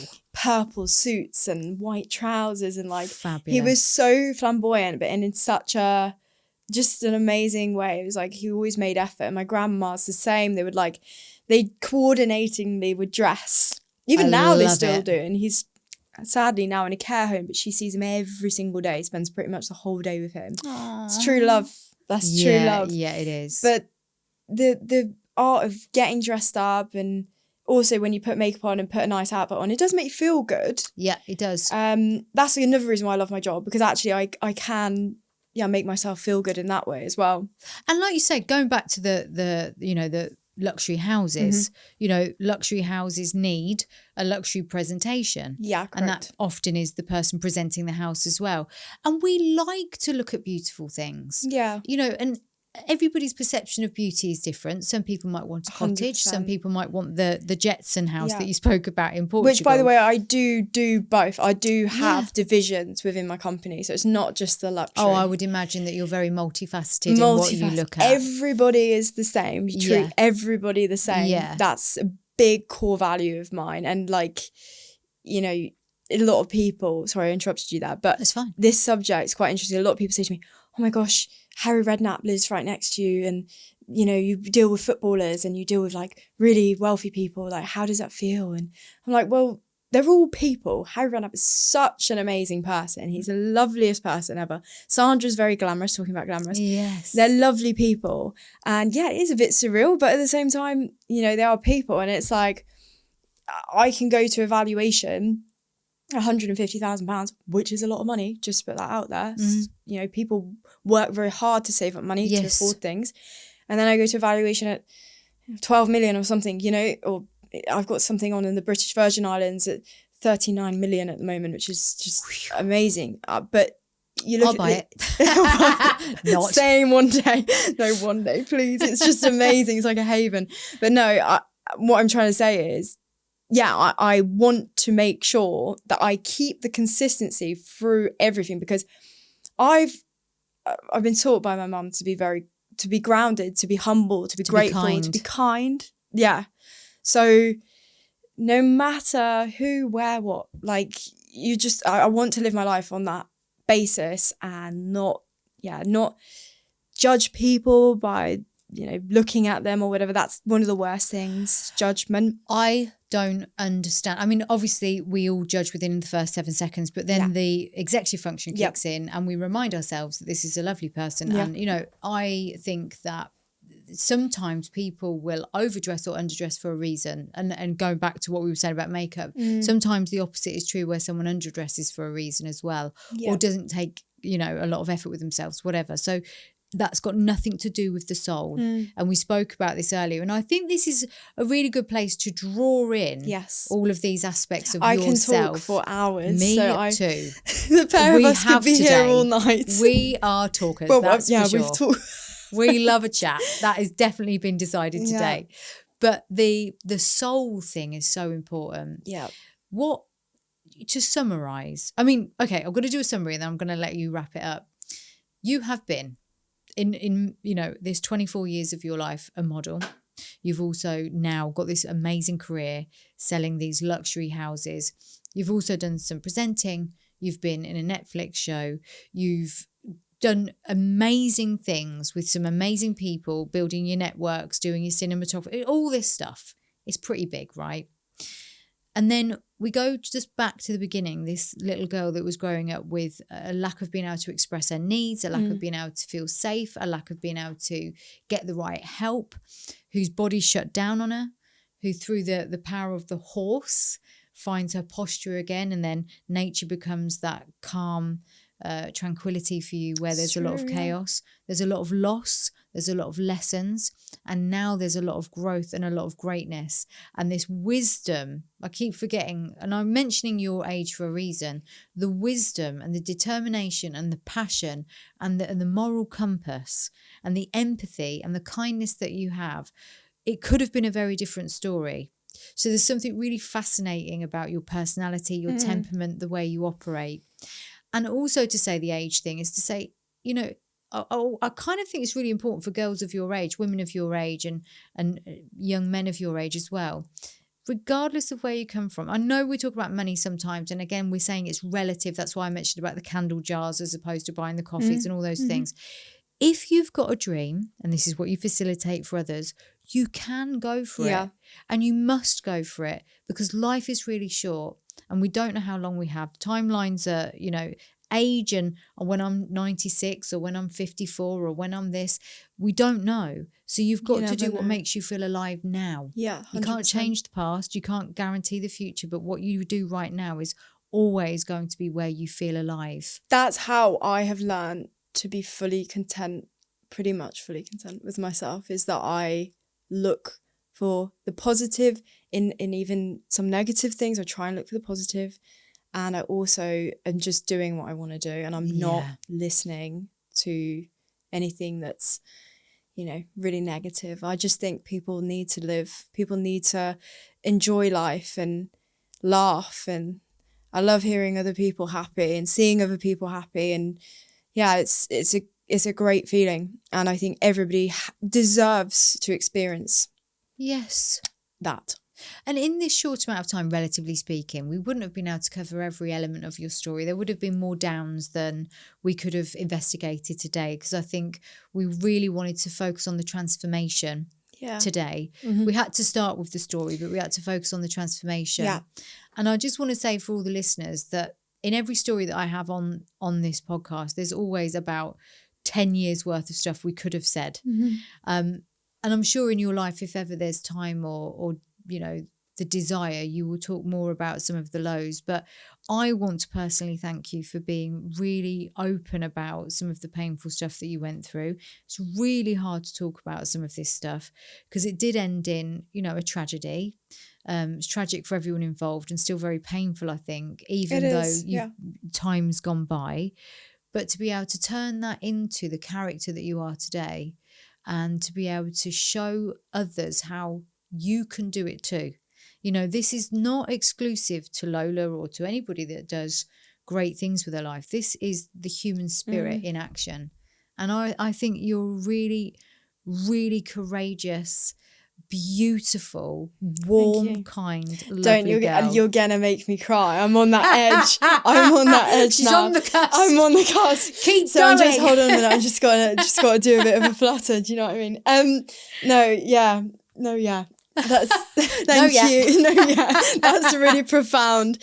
Thank you very much. As you said about when you met me, I felt the exact same when I met you. Aww. When I came here to support Mark with the podcast. And I think you are remarkable and you have been through so much as well. And to turn it into such positivity and be support and a happiness to people. I mean, it is amazing because, as you say, it can go one way or the other. But we are going to be the proof that you can push through. Yeah.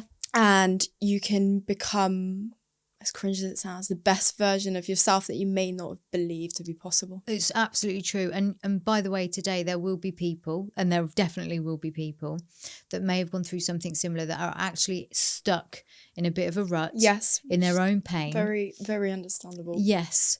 And listening to you and I would recommend, where can they find you? Because they need to see this life of yours. So you can find me on Prime Coastal Property Instagram. Which is my business Instagram. But you can also find me on my personal, which has a mixture, because I do some presenting for supercars as well, and I've got a passion for that. And so it's actually called Wild Machines. So Wild Machines was back to the presenting of supercars and my passion for that. So I grew up at sort of an account based on that, but now I use it for everything, for my business, for everything. So personal, Wild Machines, and then Prime Coastal Property. And our website is primecoastalproperty.co.uk. And then, that's basically, on YouTube, the same handle. And they will see your modelling pictures, your boxing success. They will see luxury property. They will see just beautiful pictures of everything that you do and the places that you go. And it's just a feast for the eyes and massively inspiring. So I recommend everyone go and follow you and see what you're doing. And well bloody done. You've ticked so many boxes already. Yeah. It can only, I mean, I can imagine where it's going to end. On the moon, probably, knowing you. I have always said I would love to go to the moon or Mars. Well, watch this space then. Watch this space. No, it's just got to be positive thinking, moving forward. And yeah, that's sort of how I would end this. Just positive when and where you can. Oh, thank you, Lola. You gorgeous. Thank you very much. I've really enjoyed this, actually. I've really enjoyed talking to you. And I've learned so much about myself today as well. Oh, well, do you know what? If you've got a skill or a gift, and I say this to everybody, Mark does this as well, just be willing to share it. And you've shared so much today, so appreciation goes back to you. Thank you.